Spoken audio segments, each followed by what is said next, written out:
Have you ever wanted to hunt the deeper woods but afraid you're going to get lost? Well, stay tuned. In this video, I'm going to show you what I use to get in and out of the woods without getting lost.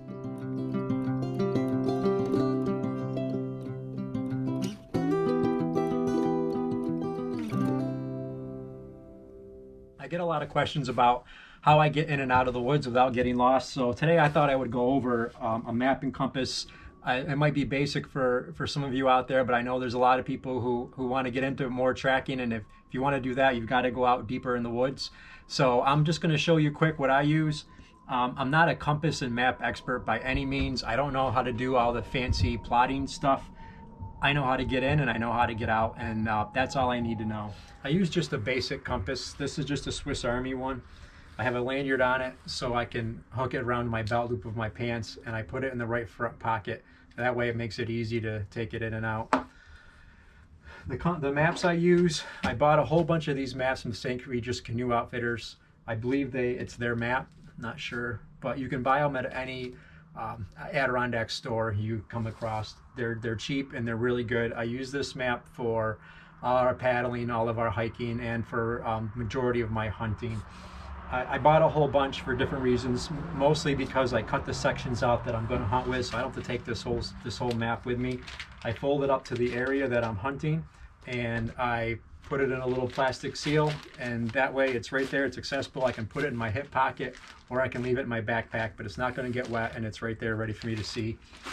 I also have other copies on the refrigerator at our house, and that way I can tell my wife, if I can get her a text, if something happens and I get lost or hurt or something, I can probably send her a text and tell her where I am, and she'll know where to look for me.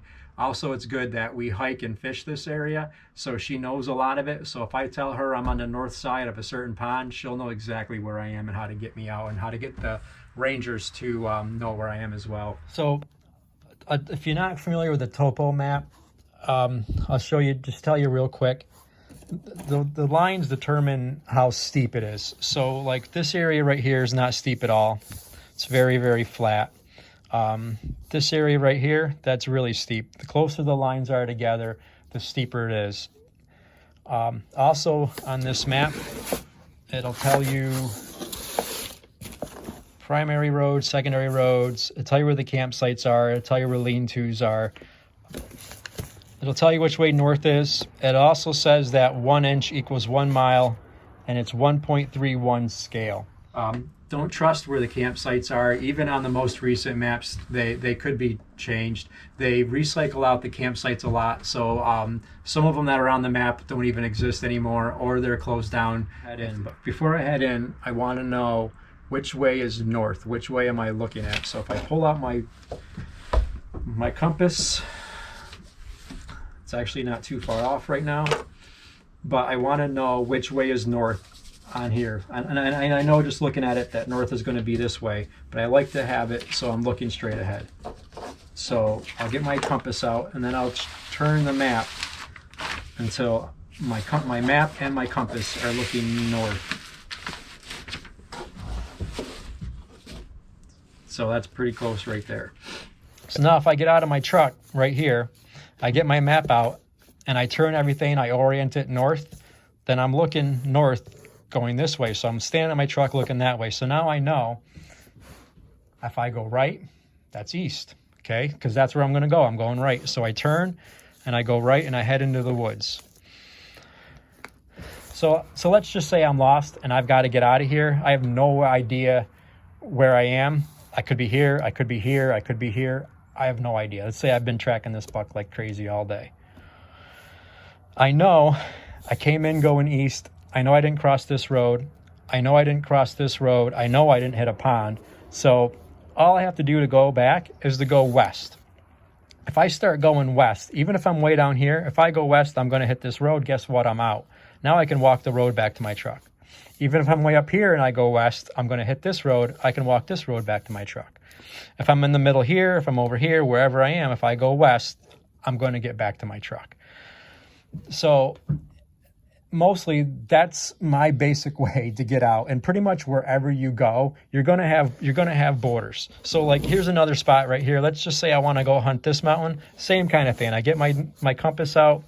I orient it. I know north is this way. If I'm on top of this mountain and my truck is parked over at this same gate over here, it's easy. All I got to do is go east. I'm going to hit this road. I'm going to hit that road. If I need to hit this trail, let's say I know I'm on the back side here and I know this trail or this road goes all the way around and I'm dragging a deer out, I know if I go west, I'm going to hit that trail. Unless you're deep, deep, deep woods, there's almost always a pond or a trail or a road or something that is encompassing your whole area. And if you know where you are and you know which directions you're going, you just know how to get out. One area that I hunt, I've got a road that goes this way, I've got a road that goes this way. I park my truck right where those two roads intersect. This way's north, this way's east. No matter where I am on this mountain, if I go northeast, it's taking me back to my truck. Whether I hit this road or I hit this road, it's all going to funnel back to my truck. So you don't need to be a map expert to get in and out of the woods. You just got to have a basic idea of which way's north and what you're looking at on the map. So why don't I use a GPS? I like to be more self-reliant. I don't like to rely on technology that can fail me, whether it's the battery's dying or who knows if satellite goes out or if it's too foggy. The phones are great because the phones, just on the maps on a basic smartphone, you can use that to find your way in and out of the woods as well. But a lot of times you need cell signal for that, and in some areas you don't have it, or it could be weak or spotty. It's just, if you've got a map and compass, then it's you getting yourself in and out. You're not relying on technology. I mostly use a GPS just to mark my waypoints of places that I might want to go back to. It's like if I find a big rub or a big scrape, and I go back to that spot 2 or 3 years later, I'll be able to go right back to that area. It's also nice if you're heading into an area and you know you're going to go in the dark. Sometimes I might just mark a tree because that's my starting point for where I'm going to start following my rub line or whatever. And I'm going to start at that tree. I'm going to get there in the dark. Sometimes I use my GPS for that. That way I'm not wandering through the woods in the dark as much as going to a straight line and getting right to that point as quickly and quietly as I can. So that's what I use a GPS for. So this is my method of getting in and out of the woods. Like I said, I'm no map and compass expert, but this has worked for me for my entire life of hunting, and it's never failed me, so I don't see any reason why it would change. If you've got any questions or comments or even some advice for this non-compass map expert, feel free to leave them in the comments. And if I gave you some value, go ahead and like the video and subscribe, and let me know what other kind of videos I can do for you.